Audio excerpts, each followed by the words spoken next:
Aleksi Laiho, o lendário guitarrista e vocalista finlandês, ficou conhecido principalmente como líder do Children of Bodom, uma das bandas mais influentes do death metal melódico. Seu talento e carisma o transformaram em uma figura icônica dentro do gênero. No entanto, por trás do sucesso, Aleksi enfrentava lutas pessoais que acabariam marcando seus últimos dias. Nos últimos anos de vida, sua saúde já dava sinais claros de desgaste. A intensa rotina de turnês, somada ao abuso de álcool e outras substâncias, começou a cobrar um preço cada vez mais alto. Desde 2012, ele foi hospitalizado diversas vezes por complicações relacionadas ao consumo de álcool e a problemas de saúde subjacentes, embora frequentemente minimizasse a gravidade da situação. Ainda assim, amigos e colegas mais próximos sabiam que algo estava errado e que o tempo já não jogava a seu favor. Um dos problemas mais evidentes era sua dependência do álcool, que havia se tornado um meio de lidar com o estresse e as pressões da vida profissional. Apesar de tentar moderar o consumo em várias ocasiões, a natureza clínica da sua dependência tornava extremamente difícil superá-la. Em algumas entrevistas, Aleksi admitiu que o abuso de substâncias era uma luta constante desde a juventude. Essas dificuldades afetaram não apenas sua saúde, mas também suas relações pessoais e sua capacidade de manter um estilo de vida equilibrado. Em 2008, durante uma turnê, começou a ficar claro que o problema com o álcool estava afetando seriamente seu desempenho e a convivência com os companheiros de banda. Diante disso, ele prometeu que controlaria o excesso durante as turnês. Segundo relatos de seu ex-companheiro Janne Virman, Aleksi cumpriu essa promessa por vários anos. No entanto, em 2016, sofreu uma recaída ainda mais intensa. O líder da banda passou a demonstrar preocupação constante com seus rendimentos, adotando uma postura ameaçadora e hostil com os demais integrantes, apesar de ser quem mais recebia financeiramente por ser o principal compositor das músicas. 2019 foi talvez o ano mais difícil para o grupo, que precisou lidar diretamente com os excessos de Aleksi. O consumo exagerado de álcool já se refletia de forma evidente em sua postura e comportamento. O empresário sugeriu que ele buscasse reabilitação, mas o músico recusou. Aceitou apenas consultar um médico foi quando recebeu o diagnóstico de diabetes e deu início ao tratamento. Mesmo assim, a relação entre os membros da banda já estava profundamente desgastada. Segundo o ex-baterista, Aleksi passava a se embriagar desde as primeiras horas da manhã, praticamente substituindo o café da manhã por uma garrafa de bebida alcoólica. Ele chegou a enviar e-mails ao empresário afirmando que demitiria Henka e Janne.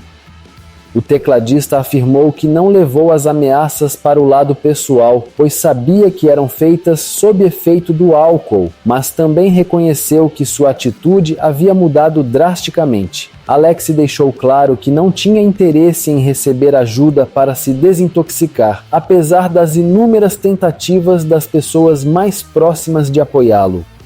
Ao mesmo tempo, seus interesses financeiros e musicais continuavam ativos, mas, combinados com sua dependência, tornaram-se fonte de ainda mais tensão. Em meio ao agravamento da situação, ele tentou registrar o nome Children of Bodom exclusivamente em seu nome, aprofundando ainda mais as divisões internas que marcaram os últimos capítulos de sua trajetória.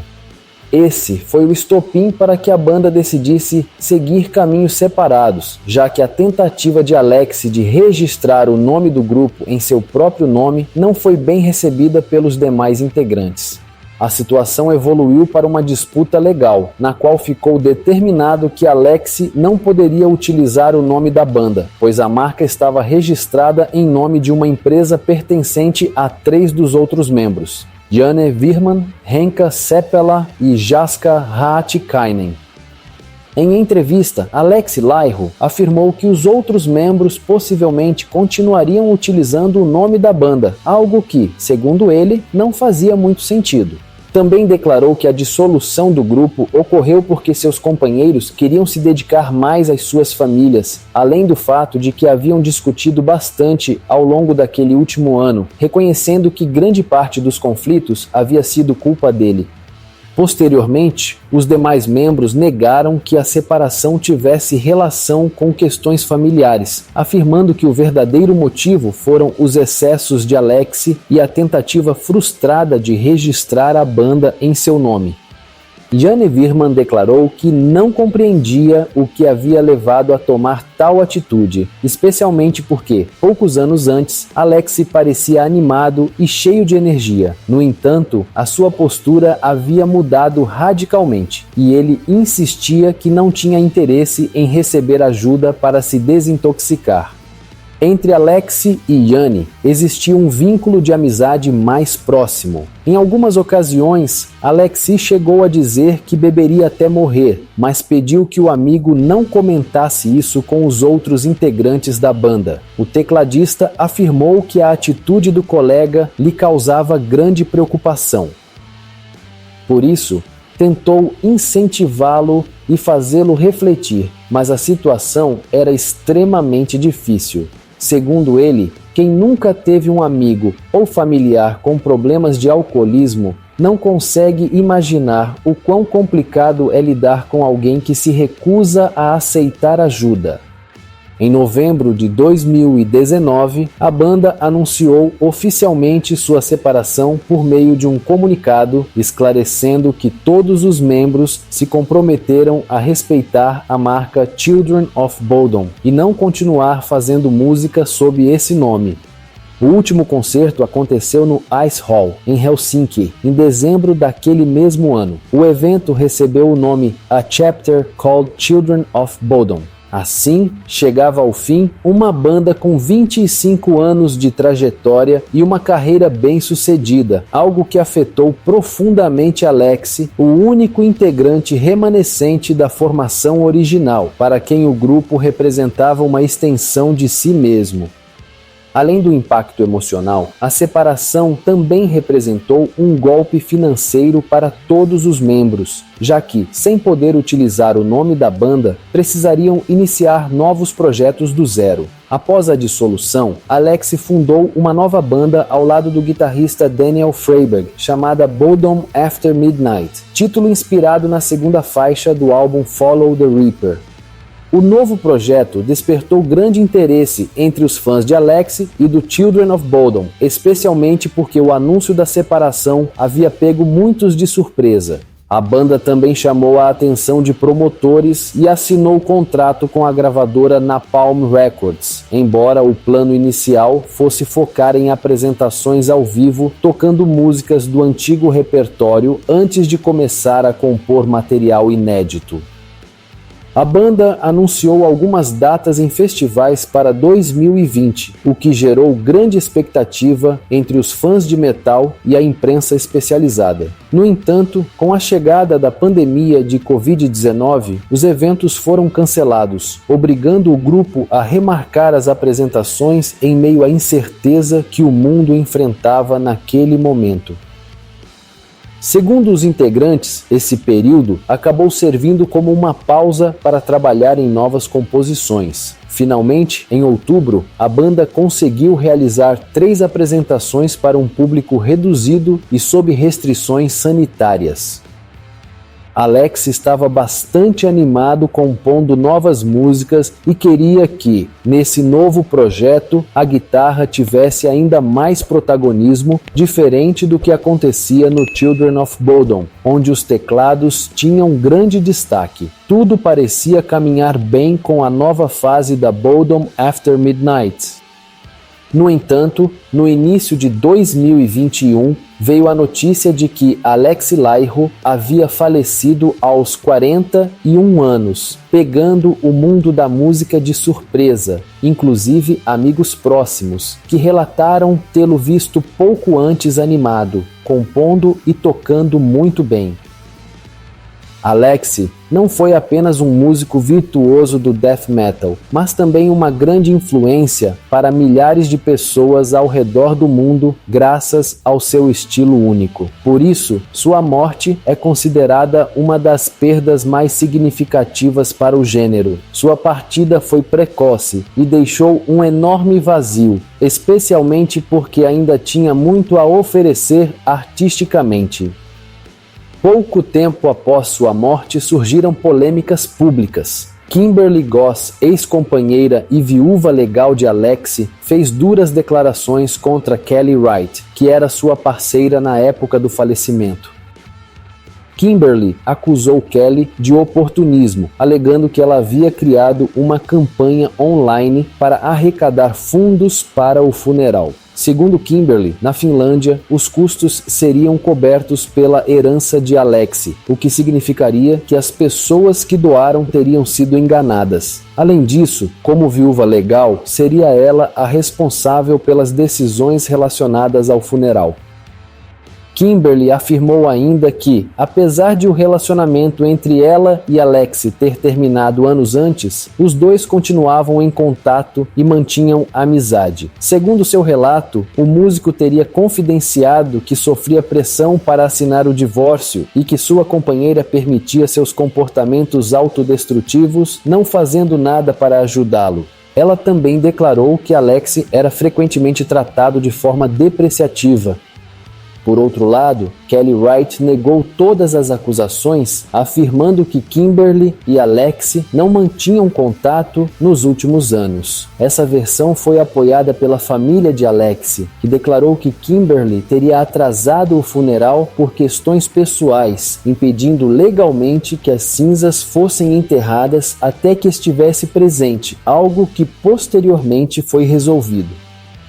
Por fim, o funeral foi custeado pela irmã de Alexi Laiho. Segundo Kimberly Goss, essa seria uma responsabilidade que lhe cabia como viúva legal. No entanto, alguns amigos próximos do músico afirmaram que não tiveram permissão para se despedir.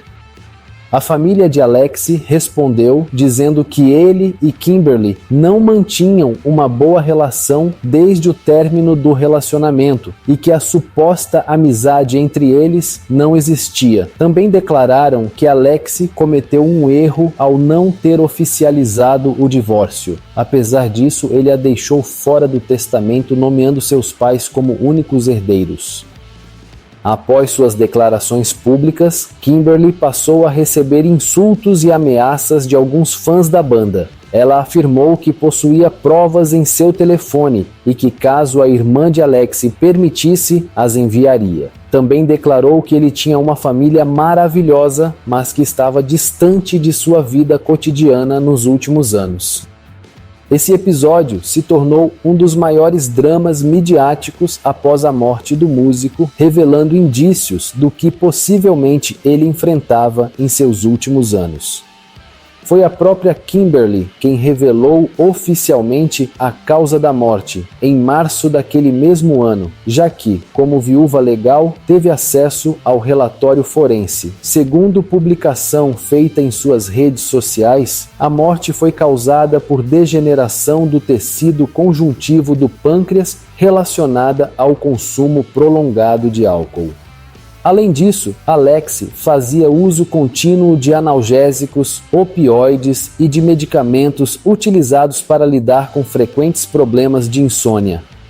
Kimberly acompanhou a revelação com uma mensagem reflexiva sobre a importância de aceitar ajuda ao enfrentar problemas de dependência, afirmando que a morte poderia ter sido evitada. A família do músico demonstrou indignação com a divulgação dessas informações, considerando o laudo algo extremamente pessoal que não deveria ter sido tornado público sem consentimento familiar.